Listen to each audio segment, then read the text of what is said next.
విలువనివ్వని వారి కోసం కన్నీరు చిందిస్తున్నావా? నా ప్రియ సహోదరుడా, నీ కన్నీటికి విలువనివ్వ వారి కోసం నువ్వు ఎన్ని కన్నీటి బిందువులు చిందించినా అవి వ్యర్థం.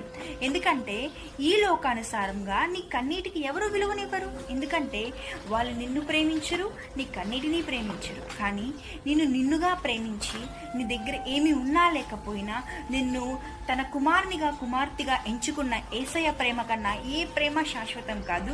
నీ కన్నీరు ఎవరు విలువ చేయరు, అసలు లెక్క చేయరు. ఎందుకంటే ఆ కన్నీటికి విలువ ఉందంటే నిన్ను బాధ పెట్టరు, నిన్ను మోసం చేసి నిన్ను గాయపరిచి వెళ్ళిపోరు. నిన్ను మోసం చేసి నిన్ను గాయపరిచి నిన్ను బాధ పెట్టి వెళ్ళిపోయేదంటే నీ కన్నీటికి విలువ లేదని అక్కడ. నువ్వు అలాంటి వారి కోసం ఎందుకు బాధపడుతున్నావు? నీ కొరకు నువ్వు మంచివాడు కావు, నువ్వు చెడ్డవాడివైనా మనలో పాపం ఉన్న యేసయ్య మన కొరకు, మన అతిక్రమముల కొరకు మరణించిన ఆ ప్రేమ ముందు, ఆయన ముందు ఈ కన్నీరు విలువ చేసే వాళ్ళంతా. కాబట్టి యేసయ్య యొద్దకు వచ్చి, యేసయ్య నా కన్నీటి విలువ చేయని